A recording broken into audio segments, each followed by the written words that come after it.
Hello students, welcome back to my class. आज हम क्या कर रहे थे?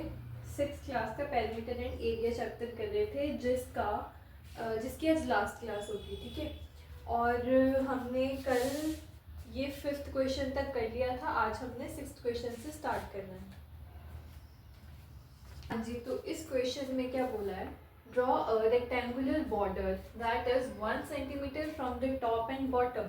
मतलब एक रेक्टेंगुलर बॉटम बनाना है जो टॉप से और बॉटम से कितना होगा? 1 centimetre. 1 centimetre top and 1 centimetre bottom, ठीक है। And 1.5 centimetre from the left and right side. और लेफ्ट साइड कितनी होगी इसकी? दैट इज 1.5 सेंटीमीटर, ठीक है। और राइट साइड भी कितनी होगी? दैट इज 1.5 सेंटीमीटर, ठीक है। Then what is the perimeter of the border? अब मतलब इसका पेरीमीटर बताना है। अब पेरीमीटर ऑफ रेक्टेंगल का फॉर्मूला क्या होता है? So easy question. Perimeter of rectangle का फॉर्मूला क्या होता है? 2 ब्रैकेट में l प्लस b, है ना, यही होता है ना। तो 2 का 2, लेंथ कितनी है? ये वाली लेंथ, ठीक है। 1 प्लस ब्रेथ कितनी आ गई या विड्थ कितनी आ गई? दैट इज 1.5, ठीक है। तो 2 मल्टीप्लाइड बाय, प्लस करो, कितना हो गया ये? 2.5, और मल्टीप्लाई करके आंसर लिख दो, दैट इज 5 सेंटीमीटर, ठीक है। इसका पेरीमीटर कितना होगा? दैट इज 5 सेंटीमीटर, ठीक है। पता चल गया। हमने क्या किया कि एक रेक्टेंगुलर बॉर्डर बनाया जिसका टॉप एंड बॉटम 1 सेंटीमीटर का है और लेफ्ट और राइट साइड 1.5 सेंटीमीटर की है, और इसका पेरीमीटर पता करना है, जिससे पेरीमीटर का फॉर्मूला 2l प्लस b लगाया, वैल्यू पुट करके हमारा आंसर आ गया 5 सेंटीमीटर, ठीक है। चलो नेक्स्ट क्वेश्चन पे। हाँ जी, तो इस क्वेश्चन में क्या है? Draw a rectangle of size 12 unit and 8 unit, ठीक है। एक रेक्टेंगल बनाना है जिसका साइज कितना है? 12 यूनिट एंड 8 यूनिट। तो मतलब ये मैं रेक्टेंगल ड्रॉ कर रही हूँ जिसकी ये साइड कितनी है? 12, मतलब फिर ये भी 12 होगी, ठीक है। लेंथ 12 है और ब्रेथ इज 8 सेंटीमीटर, ठीक है। तो ये भी 8 होगा, ठीक है जी। अब draw another rectangle inside it. अब इसके अंदर एक और रेक्टेंगल बनाना है without touching the outer rectangle, ठीक है। आउटर रेक्टेंगल को बिना टच किए एक इसके अंदर रेक्टेंगल बनाना है that occupies exactly half the area, जिसका एरिया इस रेक्टेंगल से हाफ होगा, ठीक है। मतलब यहाँ कहाँ एक रेक्टेंगल आ जाएगा और उसका एरिया क्या होगा? इस बाहर वाले के रेक्टेंगल के एरिया से हाफ होगा, ठीक है। तो सबसे पहले एरिया निकालो आउटर रेक्टेंगल का। एरिया ऑफ आउटर रेक्टेंगल कितना होगा? एरिया क्या होता है? लेंथ इंटू ब्रेथ, ठीक है। तो लेंथ कितनी है? 12 और ब्रेथ कितनी है? 8, एंड 12 6 96। तो आउटर रेक्टेंगल का एरिया आ गया 96। अब इनर रेक्टेंगल का कितना होगा? हाफ, ठीक है। बाहर वाले का हाफ होगा। अब एरिया ऑफ इनर या कोई भी न्यू रेक्टेंगल, ठीक है, उसका कितना होगा? बाहर वाले के एरिया से हाफ, 96 डिवाइडेड बाय 2, इसका हाफ कर दो, ठीक है। ये कितना हो जाएगा? 48। तो अंदर वाले का कितना होगा? 48 होगा एरिया। इसका कितना था? 96 था, ठीक है। अब 48 हो गया। अब हमें क्या बताना है? इसकी डायमेंशंस बतानी है कि ये कितने कितने डायमेंशंस का होगा इसके अंदर, तभी तो वो ड्रॉ करना है ना। ड्रॉ हम तभी करेंगे जब हमें लेंथ और ब्रेथ का पता होगा। अब देखो 48, अब 48 को हम कैसे कैसे ले सकते हैं? फर्स्ट केस में अगर मैं इसकी लेंथ 1 लूँ तो ब्रेथ इसकी 48 आ जाएगी, है ना, क्योंकि मल्टीप्लाई करते हैं ना, 48 1 ज़ा 48। तो अगर मैंने एक 1 ली और दूसरी ब्रेथ 48 ली, तो ये तो 8 है, 48 तो इससे भी बाहर चली जाएगी, है ना। तो ये केस यहाँ पे नहीं हो सकता। हमें कुछ ऐसे लेने हैं जो 12 और 8 से छोटे हों, ठीक है। तो जैसे हम यहाँ पे 8 6 48 ले सकते हैं, ठीक है। 8 6 48। तो यहाँ पे अगर मैं इसकी लेंथ 8 रखूँ और ब्रेथ 6 रखूँ तो आ गया ना इसमें, ये 12 है, ये 8 है, ये 8 है, ये 6 है, ठीक है। तो इसके अंदर भी आ रहा है, इसको टच भी नहीं कर रहा आउटर साइड को, और ये सेटिस्फाई भी कर रहा है, ठीक है। अगर मैं देखूँ इसका एरिया निकालूँ तो लेंथ इंटू ब्रेथ होता है, लेंथ 8 है, ब्रेथ 6 है, तो 8 6 48 आ रहा है ना 48 एरिया। तो मतलब ये इसके 8 होगा और इसका ब्रेथ जो है वो 6 होगी, ठीक है। तो ही ये रेक्टेंगल इस कंडीशंस को सेटिस्फाई कर पाएगा। हो गया डन। चलिए नेक्स्ट क्वेश्चन पे। Okay, so this is question number 8। इसमें क्या बोला है, a square piece of paper is folded in half, ठीक है। मान लो कि ये एक पेपर है जो कि किस फॉर्म में है, स्क्वायर फॉर्म में है, ठीक है। A square piece of paper is folded in half, इसको हाफ से फोल्ड कर दिया, मतलब ये इसका हाफ है, ठीक है। इस पॉइंट से इसको क्या कर दिया, फोल्ड कर दिया। Then the square is then cut into 2 rectangles. अब ये जो रेक्टेंगल्स बने हैं ना, इसमें इसको कट कर लिया, ठीक है। तो ये ऐसा बन के आएगा कुछ, एक ये वाला पोर्शन, एक ये वाला पोर्शन, 2 बन गए ना। अब आपको यहाँ पे कुछ मैं स्टेटमेंट्स दूंगी टर्न बाय टर्न करके, तो वो हमने देखनी है कि वो ट्रू है या फॉल्स है। अब मैं लेट्स सपोज इसकी ये 4 सेंटीमीटर है, ठीक है। ये भी 4 सेंटीमीटर होगा, ठीक है। ये भी 4 सेंटीमीटर होगा, ठीक है। ये भी 4 सेंटीमीटर होगा, क्योंकि ये स्क्वायर है ना, स्क्वायर की चारों साइड इक्वल होती हैं, तो ये चारों 4 सेंटीमीटर हो जाएंगी। अब देखो, अब ये जो 2 रेक्टेंगल बने हैं इससे, तो इनकी डायमेंशंस क्या होंगी सबसे पहले, तो ये तो सेम ही रहेगी, ये वाली साइड 4 सेंटीमीटर, ठीक है। इसकी भी ये वाली साइड जो, ये भी 4 सेंटीमीटर रहेगी, और यहाँ से कट करा है हाफ में, ठीक है। तो 4 का हाफ क्या होता है, ये 2 रह जाएगा इधर, ठीक है, और ये भी 2 रह जाएगा इधर, ठीक है। तो मतलब ये वाली साइड 2 सेंटीमीटर और ये वाली साइड भी 2 सेंटीमीटर, ठीक है। अब फर्स्ट क्वेश्चन में क्या पूछा है, ए पार्ट में, the area of each rectangle is larger than the area of square. मतलब इस एक रेक्टेंगल का जो एरिया है वो स्क्वायर के एरिया से बड़ा है। ये हमें देखना है कि ये स्टेटमेंट ट्रू है या फॉल्स है। तो सबसे पहले हम क्या करेंगे, स्क्वायर का एरिया फाइंड आउट करो पहले। एरिया ऑफ स्क्वायर कितना होता है, साइड इंटू साइड होता है, ठीक है।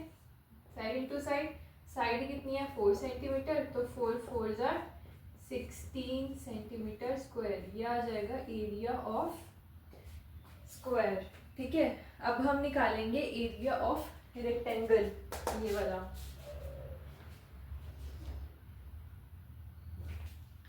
ये ऊपर मैं इरेज कर देती हूँ, यहाँ पे निकाल देते हैं इसके बाद।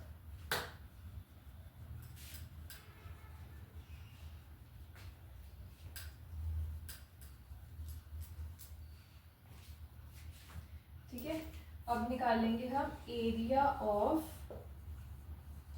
रेक्टेंगल। कितना होता है, लेंथ इंटू ब्रेथ होता है, ठीक है। तो लेंथ 4 है, ब्रेथ 2 है, 4 इंटू 2, 4 2 ज़ा कितना होता है 8 सेंटीमीटर स्क्वायर। तो रेक्टेंगल का जो एरिया है वो आया है 8 सेंटीमीटर स्क्वायर, और जो स्क्वायर का एरिया है वो आया 16 सेंटीमीटर स्क्वायर। तो अब बताओ यहाँ पे किसका एरिया बढ़ा, area of square is greater then area of rectangle, यही है ना, स्क्वायर का बड़ा है रेक्टेंगल वाले से, ठीक है। तो यहाँ पे इस स्टेटमेंट में क्या था, area of each rectangle is larger than the area of square, but यहाँ पे तो ऑपोजिट है, यहाँ पे तो स्क्वायर का बड़ा है, ठीक है। तो ये स्टेटमेंट क्या हो जाएगी, ये हो जाएगी फॉल्स, ठीक है। फर्स्ट स्टेटमेंट क्या हो गई, फॉल्स हो गई। ये है आपका ए पार्ट। अब चलते हैं बी पार्ट पे, कर दो इरेज। ओके, तो बी पार्ट में क्या पूछा है, the perimeter of square is greater than the perimeter of both the rectangles added together, ठीक है। इसमें बोला है कि अगर हम स्क्वायर का पेरीमीटर निकालें और इन दोनों रेक्टेंगल का पेरीमीटर निकाल के उनको ऐड कर दें, तो जो स्क्वायर का पेरीमीटर है ना वो बड़ा होगा, ग्रेटर होगा। तो ठीक है, सबसे पहले हम पेरीमीटर ऑफ स्क्वायर निकालते हैं। पेरीमीटर ऑफ स्क्वायर क्या फॉर्मूला होता है इसका, 4 इंटू साइड, ठीक है। तो 4 इंटू साइड कितनी है, 4 सेंटीमीटर, तो ये वही हो जाएगा 16 सेंटीमीटर। ये आ गई पेरीमीटर ऑफ स्क्वायर आ गया। अब पेरीमीटर ऑफ रेक्टेंगल निकालो, पेरीमीटर ऑफ रेक्टेंगल 1, ये आ गया 2l प्लस बी इसका फॉर्मूला होता है, तो that is 2 4 plus 2, 2 into 4 plus 2 कितने हो गए 6, तो ये आ गया 12 सेंटीमीटर। एक का आ गया 12 सेंटीमीटर और दोनों का मिला के कितना आ जाएगा, 12 प्लस 12 कितने हो गए, दैट इज 24, 12 प्लस 12 कितना हो गया 24 सेंटीमीटर, ठीक है। इन दोनों का ऐड करके आ गए 24 सेंटीमीटर, क्योंकि अगर इसका 12 है तो इसका भी 12 ही होगा, क्योंकि डायमेंशन सेम है, ठीक है। इसका 12 है तो इसका भी 12 होगा, और दोनों को ज्वाइन करके कितना आ गया 24 सेंटीमीटर आ गया। ये रेक्टेंगल का पेरीमीटर और इसका पेरीमीटर है 16। अब बताओ कौन सा ग्रेटर है, perimeter of rectangle greater than perimeter of square, यही है ना। बट यहाँ से इसके अकॉर्डिंग, बट क्वेश्चन में क्या है, perimeter of square is, question में क्या है, perimeter of square is greater than the perimeter of both the rectangles. उसमें उल्टा है कि स्क्वायर का बड़ा है, बट नहीं, जबकि रेक्टेंगल का बड़ा है। तो ये स्टेटमेंट भी क्या हो जाएगी, that is also false, not true, ठीक है। चलो फिर सी पार्ट करते हैं। Okay, so this is 8th question and part C. इसमें क्या बोला है, the perimeter of both the rectangles added together, ठीक है। इन दोनों रेक्टेंगल्स का पेरीमीटर अगर हम ऐड कर दें, तो हमने ये लास्ट क्वेश्चन में किया है, तो क्या है पेरीमीटर ऑफ बोथ रेक्टेंगल्स, कितना आया था पिछले वाले क्वेश्चन में, दैट इज 24 सेंटीमीटर आया था ना, 12 इसका और 12 इसका ऐड कर दिया था तो 24 बन गया था, ठीक है। और पेरीमीटर ऑफ स्क्वायर कितना था, पेरीमीटर ऑफ स्क्वायर कितना निकाला था, दैट इज 16 सेंटीमीटर, यही आया था ना, इसका 24 और इसका 16। अब क्या पूछा है, the perimeter of both the rectangles added together are always 1/2 times the perimeter of square. मतलब स्क्वायर का अगर हम 1/2 करें तो ये सेम आ जाता है जो पेरीमीटर ऑफ रेक्टेंगल होता है। देखते हैं सही होता है कि नहीं। तो हमने क्या करना है, पेरीमीटर ऑफ स्क्वायर का 1/2 टाइम्स करना है, तो कितना होता है 1/2 मिक्स फ्रैक्शन में। इसको सॉल्व करेंगे तो कितना आ जाएगा, 2 1 2 प्लस 1 3, तो 3/2 आ जाएगा, ठीक है। तो 3/2, 2 1 2, 2 8 16, अब 8 3 24 सेंटीमीटर आ गया, सेम है ना, 24 आ गया।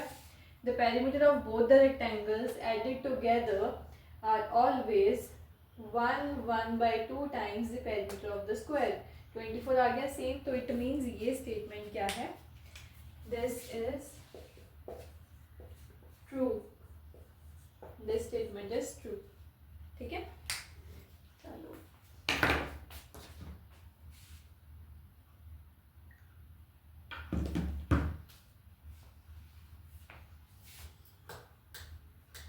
ओके, सो डी पार्ट में क्या है, the area of square is always, सबसे पहले तो एरिया का क्वेश्चन है तो इनका एरिया हमने निकाला ही था, है ना।